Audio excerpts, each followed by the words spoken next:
Hello, I'm in Wadi Rum right now. I just watched the sunrise and I fed some camels and I ate breakfast and I am feeling pretty good. The sun is raining down on me for sure, even though it is literally 9 a.m. But for the first time since I quit my job, I feel like I've been able to reflect on my decision. I had to give people like a 5-second summary of why I was quitting. I was going abroad to study Arabic and because I was interested in translation and I wanted to spend more time on my creative projects and all of this kind of stuff. But I really think it goes a lot deeper than that. And I wanted to kind of do a little bit more justice to my motivations and really put my thoughts down. I know there's also people who follow me, many friends of mine who have not heard the full story and don't understand why I'm doing this thing and why I want to leave tech and never look back. So yeah, that's what this video is going to be. Again, I might be doing a lot of squinting because I am in the desert and it is very hot already. But if you only want to hear the story about me quitting Duolingo, I'll add a timestamp that you can skip to. But ironically, I am realizing, I guess, like I realized this yesterday that like everything in my life goes back to education for some reason. Like literally everything. I worked at an ed tech company for so long. I like studied all these different things in college. And every time I have a crisis, it feels like I go back to school. Like I did my MFA in creative writing in 2020, from 2020 to 2023. And then now I'm having another crisis and I'm going to study Arabic. And, you know, even my TikTok and my content is like education focused at this point, which I'll talk about a little bit more in the future. But yeah, I guess the funny thing about it is that like I majored in both computer science and Arabic when I was in college. So in a way, I'm kind of leaving the first major for the second one. Now, I will like literally defend a liberal arts education until the day I die. Like I learned for the sake of learning and I'm very proud of that. But also I did pay the price for it because I realized that after college, things were not the same. Learning was not the same. I decided actually to like start doing research into machine learning. That was like my job. I was a machine learning engineer. And when you do ML at that time, this was before the whole AI craze, but it was still a trend. The thing you had to do is you had to like read these research papers and then kind of implement them. And so I thought going into machine learning that it would give me an opportunity to keep learning and expand my knowledge and still have a relationship with academia, with research, all of that kind of stuff. But it actually kind of did the opposite. It genuinely killed education for me, because what I liked about education was like you learn something and it changes the way you think about the world structurally. It just gives you a new perspective. It's a new system that you can engage with, and there's so many different angles into the system, and you can apply it in so many different ways. And I'll give you an example, I guess. So this applied to both my STEM and humanities classes. And I remember in my sophomore year, I was extremely depressed. And I took this class because I was an Asian and Middle Eastern Studies major. Like I was an Arabic major, but it was under the Asian and Middle Eastern Studies department. So I took some electives. And one of them was this class called East Asian Youth Culture by Dwayne Dixon. So Dwayne Dixon's thesis, his PhD thesis, was about skaters in Japan, I believe. And so the thing that he would do is he wouldn't just focus on what these young people were doing. He would like connect it to their material conditions and the struggles that they face. So we would talk about like, radical works of art or just like really crazy things about youth in East Asia, and then connect it to the problems that they face, like isolation, like, no job prospects, like a social fabric that was like suffocating. And we would connect like their actions and their expressions to that. And I saw when we started practicing, I guess, that way of thinking, that perspective, like a systemic structural way of thinking, it was contagious for me, because it genuinely it liberated me from my own conditions as well, because I was so depressed, and it gave me language to describe what I was going through, and it made me realize that what I was going through, like I wasn't alone.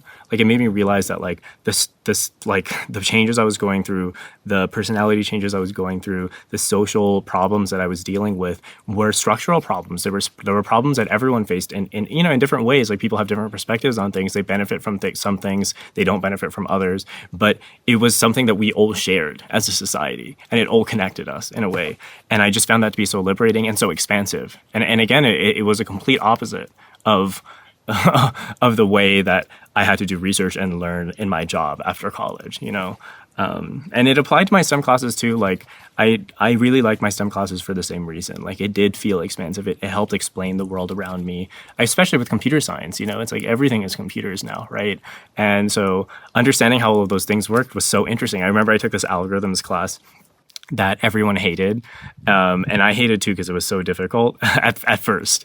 It's called Design and Analysis of Algorithms. And you had to write proofs for that class. And I stopped being a math major because of proofs. Like my first semester of college, I took linear algebra for math majors, and I basically almost failed that class because I just didn't understand proofs. Like I understood the math and everything, but I just couldn't write a proof. I couldn't understand how to use a proof. And here was this computer science class that was like, granted, less pure than real math, but like it was still a proof, and it was still very rigorous and very difficult. And I spent entire weekends on that class. Like I worked so hard because I was trying to understand it. And at some point in the middle of the semester, I was working on this like super hard assignment, and I was writing the proof for it, and then it just started to click. Like the whole framework seemed to prove itself for me. Like the language seemed to prove itself to me. It really, like, I realized why things worked the way they did, and something that I thought I understood. Like, everyone knows what an algorithm is, right? And I had some knowledge about it, but seeing everything behind that and seeing the fundamental building blocks behind that, it was so interesting to me. And that's the thing, is when you break things down at a fundamental level, like you do start to understand all the different possibilities as well. And that's why I think education is so liberating, because like when you're just learning things in a professional context, you're just like, learn this thing and apply it in this way. But when you're learning things on like a fundamental systemic level, you start to realize that the way that we're using these tools is one very, very particular path. Like it's one out of like an infinite amount of ways that we could be using technology, that we could be using like our social systems and our social structures, right? Like we could be changing so much of how we live, but we don't. Like in my job, I felt depressed, honestly, because I felt trapped, I really did feel trapped because I didn't care about the things that we were doing.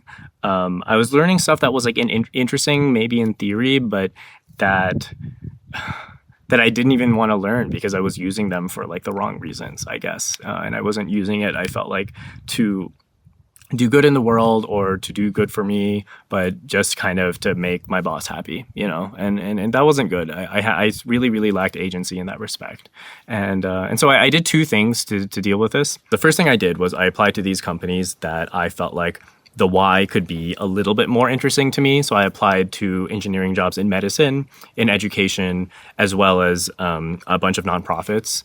I think the issue I kind of found was, like, especially with nonprofits, like the engineering work wasn't that interesting. Like it was just stuff like building a website, and I still wanted to be like technologically challenged. So I didn't end up really finding many nonprofits that I wanted to work at. But the second thing I did was, at that point in time, because I was so depressed and because I hated my job so much, I started writing a novel. I just needed something to commit to. And I've always been a writer. Like, I've always enjoyed writing, but fiction was something that was new to me. And so I had this idea for a novel, and I just finished it in like 6 months because I just really had nothing else to do. And the thing about writing when you're depressed is everything feels so fresh and so important and so urgent. And so it was a really, really meaningful project to me. And I figured I wanted to go back to school because I missed the form of education that I was talking to you about.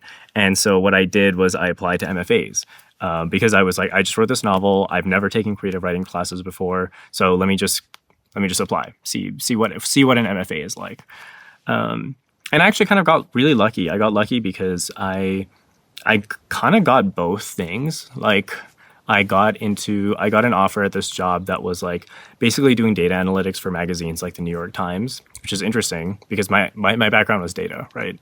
And then I got like a generic software engineering job for Duolingo, which was in ed tech, and it was related to language learning, which was, such a coincidence. I mean, this may be part of the reason why they hired me, because I literally could speak 5 languages, and I loved education and all of this stuff, and I was still a technical person.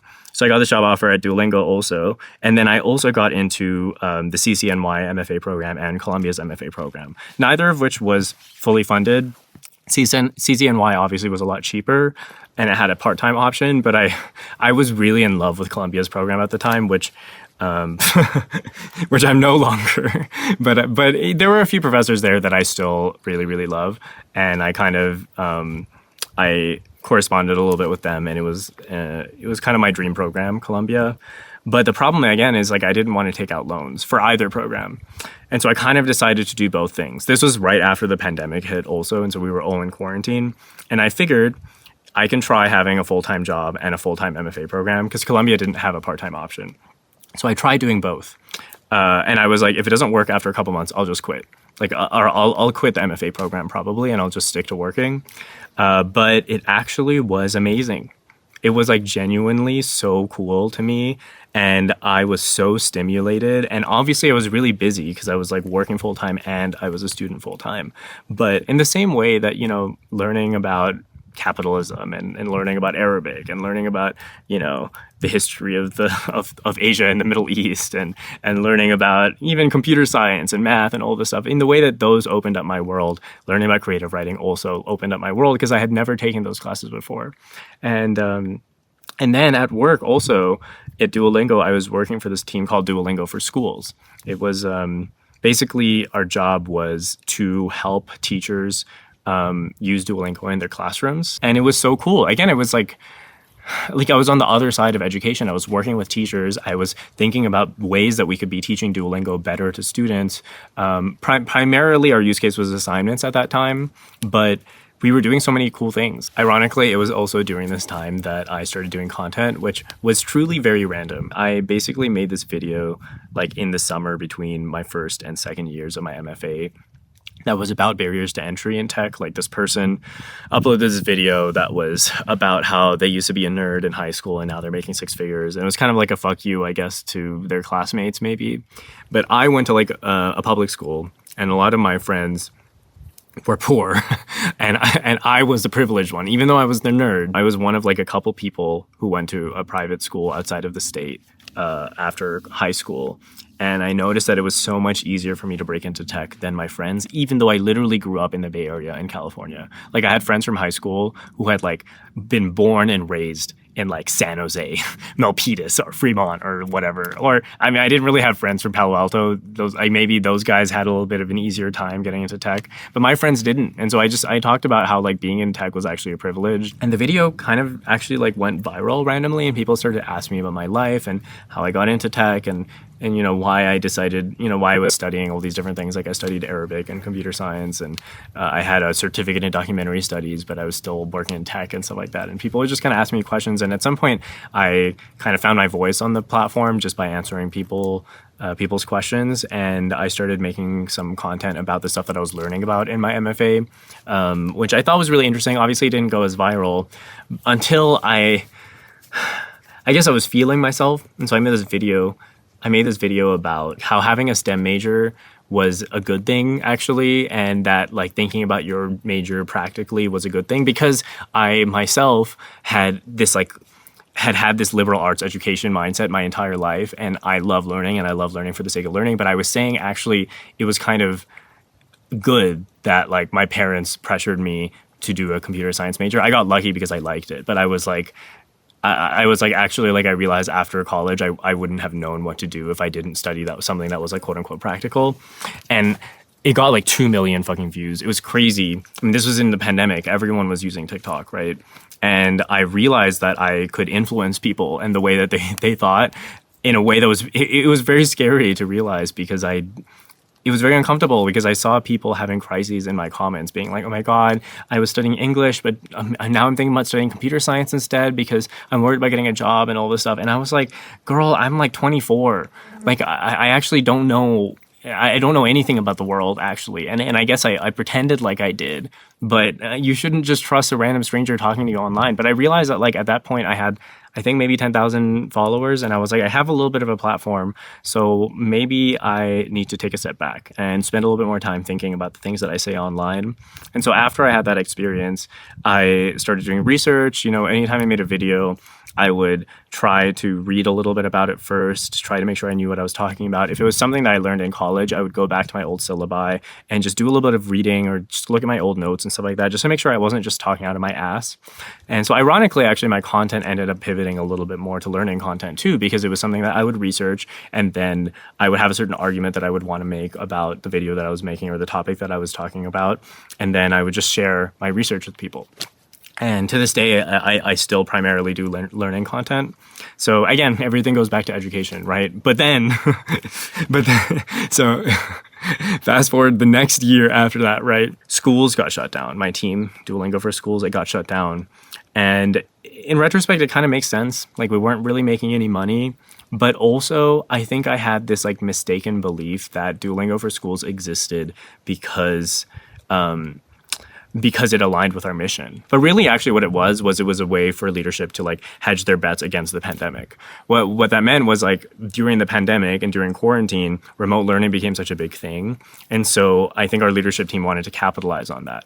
And then after quarantine was lifted, they didn't see as much of a reason to invest in remote learning as much, I guess. Even though Duolingo for Schools was not remote learning. In fact, I think to this day, the coolest thing I've ever developed engineering-wise was this in-classroom live game where like these students could compete against each other in real time, basically doing a Duolingo like exercise/competition together. And we had this like real-time leaderboard, and it was so cool. And we got like really good signal on it from teachers. Like, teachers were really into it because it gave them something to do in the classroom for like 10 minutes, basically, that it was like Kahoot, basically, but it was like honestly better, and it was like more interesting, and the animations were better.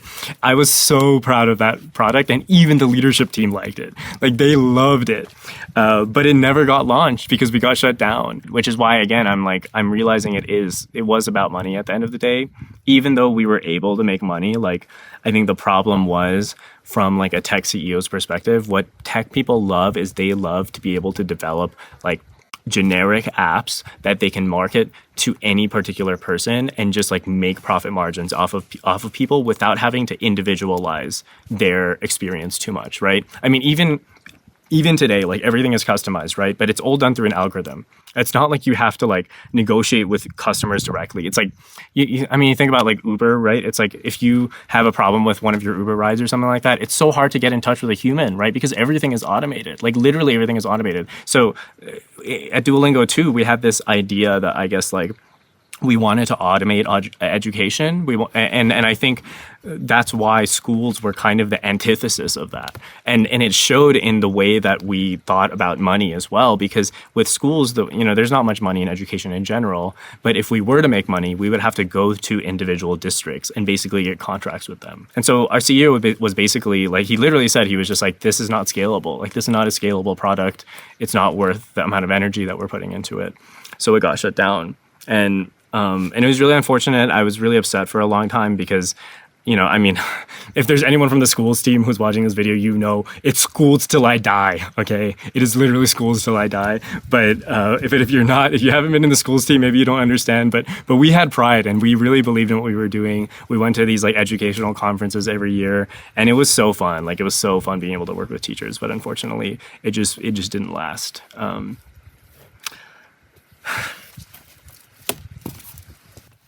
I remembered what I was going to say. The same year that the schools team got shut down, there was this New Yorker profile that came out about our CEO.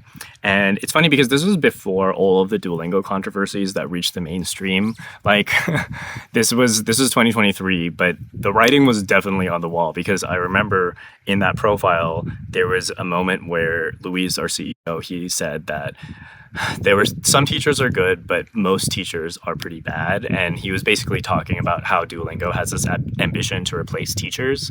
And because, I guess, again, from a tech CEO's perspective, like, you can't scale something that is so human, like, that differs so completely based off of how, like, a teacher teaches, like, every single teacher has their own unique way of teaching, which to me is the beauty of education, right? But to a tech CEO, they're like, this seems like a problem with a bunch of inefficiencies, because you can't standardize, I guess, like, you can have curriculums, but you can't standardize teaching. And so what our CEO wanted to do was he wanted to replace teachers, because he was like, most teachers are bad. and we can do better than them. And especially people on the schools team, we were upset at that, obviously, because we love teachers, and we were like, why would you just insult teachers like that? Like, actually, teachers are amazing, and they're like literally holding up society. Like, by their bare hands, they're holding up society. But also, a lot of other employees were mad at that. And our CEO kind of walked back some of the messaging, but he didn't change his perspective on it. And we knew that, like, we could tell that he doesn't lie, at least, like, he doesn't pretend that he's doing something that he isn't. And so he realized that, like, saying that teachers are bad, most teachers are bad, is like not a good thing to say, but he still wants to replace them, right? And even after schools, I mean, that's not to say like Duolingo was all bad. I do think I worked with some like really great people. And the thing is, most people are very competent. Like, people were very smart. I really like the teams I worked on. Even after schools, I worked on this team called, what I call the gamification team to people who are not in at Duolingo, but it was called the time spent learning team inside Duolingo. It also doesn't exist anymore, which we'll get to. But basically, the job that we had was we were supposed to incentivize users to spend more time learning. And so we wanted to incentivize them to do more lessons and to do deepest node lessons. So do lessons that were like new content for them that would like, expand their understanding of the language. I know a lot of people say that Duolingo doesn't teach you language as well, which is definitely true. And we definitely are responsible for that because we are an engagement baiting platform first and foremost. But I'm speaking in present tense, even though I don't work there anymore. But I will say a lot of it is because users only think they need to do one lesson a day. I did actually find that to be a very interesting problem to solve, and we had a guardline metric and a guardrail metric, and we were able to kind of, I would say, protect the app a little bit from things that were a little bit more extractive, in my opinion, or things that were just focused on money, or just getting people to come back to the app and get addicted to it without actually learning. And so it was an interesting problem. The problem is, even though I loved my team, I had an amazing manager, I just think structurally, the problem is all these teams that are so creative and so innovative and whose people might be genuinely interested in education, they end up getting pigeonholed to just grow like a certain metric, or to just grow the amount of money that they make, or just, just grow in general. And that happened to us as a team, but it happened to so many other products. And I remember at a certain time, I had this meeting with my skip level, like my boss's boss, and he was kind of asking if I had any feedback or any questions about the way that Duolingo operated. And I shared this perspective where I was like, I feel like there are some really interesting teams that are doing cool things at Duolingo, but a lot of times they get pigeonholed, right? Like they'll have one thing that they try that's new that will do really well. So like, the widget, for example, or stories, or, leaderboards, for example, and they'll do it really well. And then leadership will basically tell them, okay, this is great. Keep doing that. Like, keep iterating on it, and just keep trying to milk as much of your metrics from it as possible, rather than continue to experiment, which is what created these features in the first place. And so I was like, I don't understand why this company doesn't support our teams a little bit more to just like do their own thing and become experts in whatever domain that they're in, rather than just becoming like pigeonholed into like doing this one particular thing over and over and over again. And his response to me literally was a 5-word response. Like, you will not believe it. Literally, he said, well, that's the green machine. 5 words. That's it. And let me explain the green machine. The green machine is this mantra at Duolingo where it's like, if you have this lever that just pumps a bunch of cash at you, just throws cash at you whenever you pull it, just keep pulling it. That's basically what it means. It's a green machine. It's like, keep pulling it. If you're making money from something, keep making money from it. And I was like, is that it? It's just like money. Like, that's your justification for this. Like, it's not about like, again, this is what I mean about like the magic of education or whatever. Like, there are so many people that still believe in that magic at Duolingo, and it feels like over time that just keeps getting stomped on because people are like, we need the metrics to grow up. It's this like obsession with growth that like I don't understand, not just from a company perspective, but from like a world perspective. I don't understand why everything needs to grow all the time. It just completely eludes me. It applied even to like our work culture too. Like, I remember I really like my team. Even after schools, like I like my team a lot. I like my boss. I was always a team person. And at some point people told me, they were like, hey, if you want to stay at this company, you have to get promoted. And I was like, why? Like, I make enough money. Like, I don't need to get promoted. I mean, maybe I didn't know my worth at the time, but I just didn't understand why I needed to get promoted. I mean, I guess I didn't mind, but obviously the reason why they wanted me to get promoted was they wanted me to take on more responsibilities at work. Like that's really what it came down to. And so I was working harder, I was working longer hours, and I noticed as I was working harder, I also was getting less and less fulfilled. Because again, it felt like I was just being treated like a machine, like our team was being treated like a machine also, where we would just kind of produce these metrics. And I remember like our CEO kept saying this thing where he was like, our competitors are not other education apps or like schools or like Khan Academy or like Rosetta Stone. Our competitors are TikTok and Instagram. Like we're in the attention economy, right? It's like we're competing for attention. And I was like, really? Like, are those our competitors? Like I don't care that much. You know what I mean? Like, I just want to teach people well. And I really did believe, and I believe this in my own work too, where it's like, if you're doing something that has value, like you don't need to fucking extract. You don't need to engagement bait. People are smart. Like they know when something is good for them or not, and they'll learn that. So anyways, I just started to feel really burnt out, and I started to feel misaligned from the mission, and I was working harder than I ever had at Duolingo before. But I will say, I'm really happy that even during this time period that I didn't let go of the other things that like made me me. I had graduated my MFA. I finished everything. Like I finished teaching and stuff in 2023 as well, I believe. And I graduated from it, but I still had this novel that I was working on, right? I had rewritten it multiple times during the MFA, and then I wanted to rewrite it once again because I was like, this novel is important to me and I want to do it well, and I'm going to try again. And I also had this thing that I started in my MFA, which is translation, which was random. I think it wasn't, I didn't go into my MFA program to translate, but I realized, and I didn't study Arabic with the intention of translating, right? But I realized when I was in my MFA, we had these translation classes, literary translation. It was like a joint course of study with translation. And I was like, this seems cool. Let me try it out. I already majored in this other language. I can probably use it. And so I started translating, and I realized that I really liked it. Like I really, really had an affinity for it. And so I had these other things that I was working on, right? And so with my novel, I started working on that outside of work. And then with translation, I applied for this translation workshop, this like Arabic translation workshop with the British Center for Literary Translation. They do the summer workshop. And I realized, so that program, it was in London time. So I had to wake up at 4 a.m. every day and do this workshop basically until like 10 a.m. and then clock into work. And like work a little late because I came into work late. That wasn't even the part that broke me, actually. Even though that was really hard and I was so tired, the part that broke me was realizing that the other translators that I was working with in my workshop, like I was able to keep up enough that I could be useful.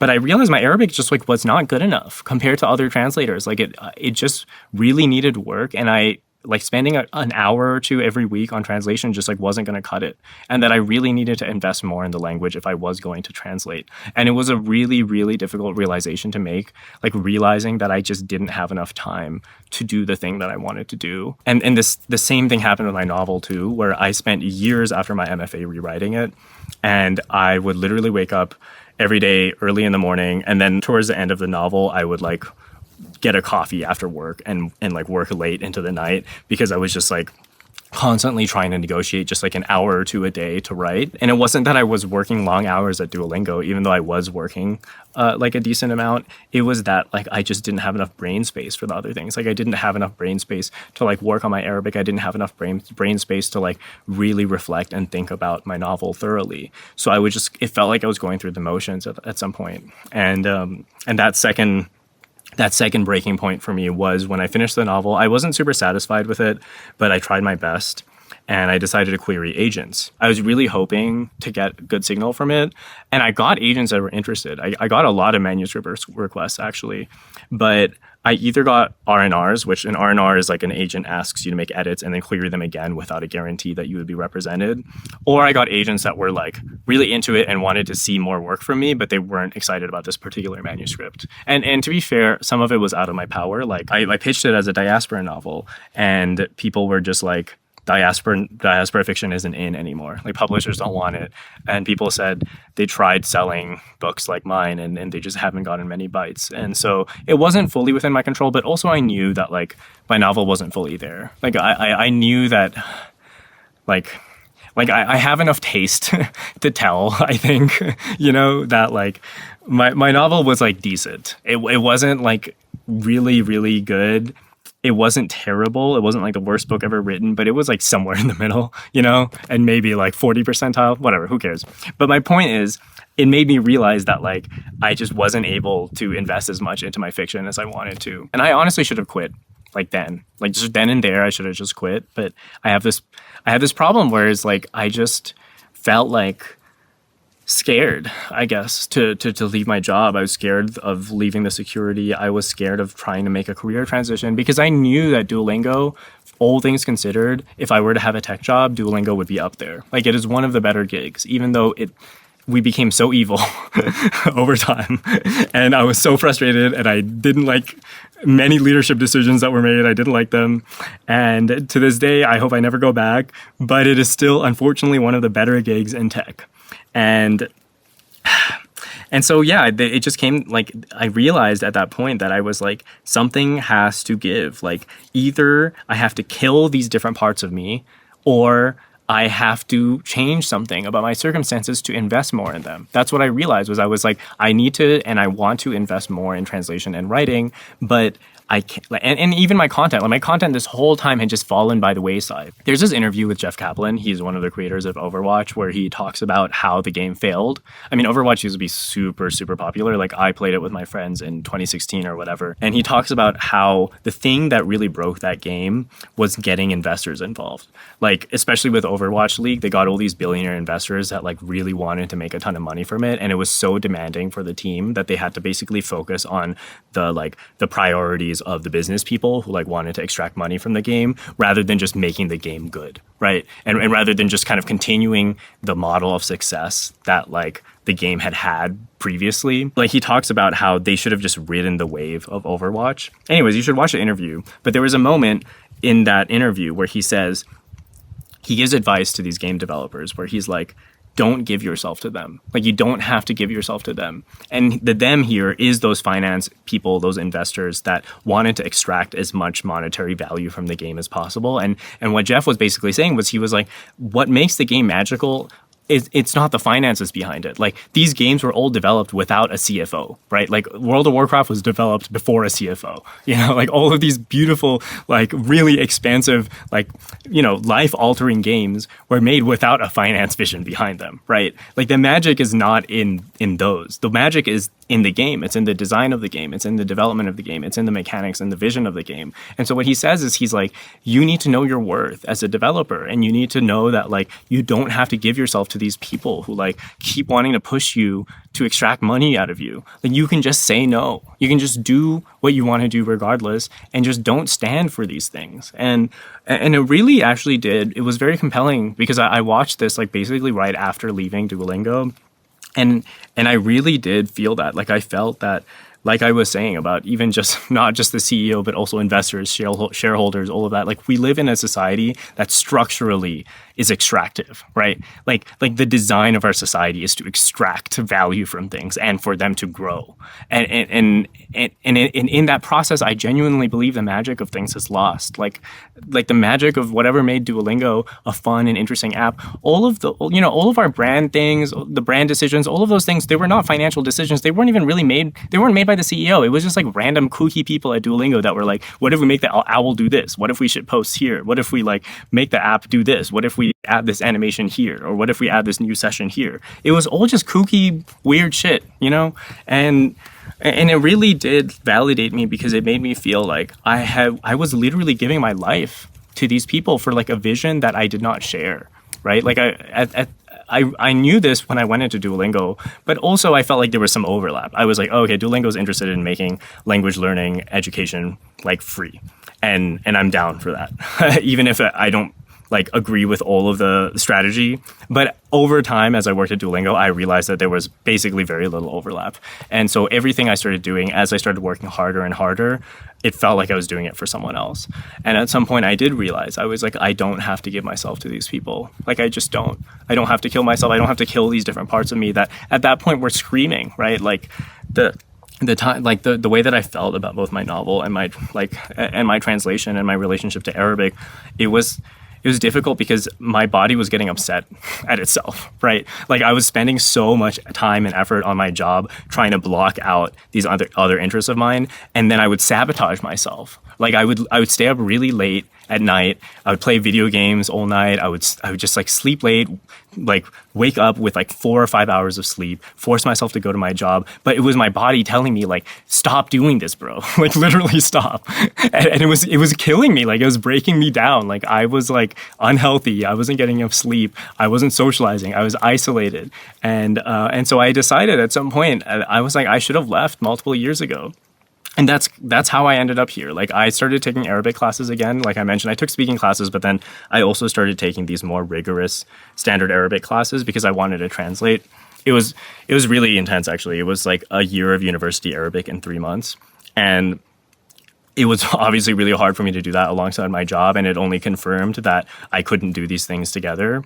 And then and then after that, like after I started taking those classes enough to get to a level where I felt ready to just immerse myself fully, I decided to just kind of like drop my job and just move here. And I realized like, honestly, like the more I talk about all of this, I'm realizing that like I'm in search of a narrative, you know, like I'm in search of like a way to talk about my life in a way that makes sense, right? And I felt this way when I was quitting. Like I had to explain my logic and my reasoning to so many people because people were like, oh, why are you quitting? Because I mean, it is a good gig in tech, Duolingo, you know, but I would tell them this kind of BS. But at the end of the day, like I did realize that it doesn't matter what the narrative is if your body is telling you to do something. And that realization primarily came when I was getting lunch with some of my ex-coworkers, like the week before I quit. One of them asked me, they were like, oh, you're interested in translation. That's what's motivating you through a lot of this stuff. And I was like, yeah, I love translation. I think it's so important, blah, blah, blah. And they were like, well, don't you think translation will become obsolete with AI? And I realized like when that question was asked to me, I was like, you know what? Actually, I don't fucking care. Like, I actually don't care how marketable, like, this skill is. I don't care how rational of a decision it is. Like, I really want to do this. And I've been thinking about it for years. It's not like something I'm choosing on a whim. Like, it's something that I've been wanting to do for, like, half a fucking decade. Like, I realized just explaining this journey so much to so many people, I realized that the narrative isn't necessary. And my own journey with Arabic proved this. I majored in Arabic because I liked Arabic. I didn't know what I was going to do with it. You know, I had no idea. I didn't know I was going to eventually translate with it. And again, after college, I just like lost touch with it because I didn't have like a particular application for Arabic. But then 5 years later, I found one, you know? And I think that applies like to like our lives as well, is like we don't always need a quarterly plan. We don't always need like a 5-year roadmap. Like we don't have to corporatize our lives in this way. But I realized I was like, I don't need a narrative. This doesn't need to make sense. Like I don't need to like rationalize my actions. I know in my heart that it is something that I need to and I want to do. That's enough. So yeah, I guess that's how I feel about my whole situation. I mean, I don't know if this could have been helpful for anyone, but also I guess the one thing I just wanted to say is like,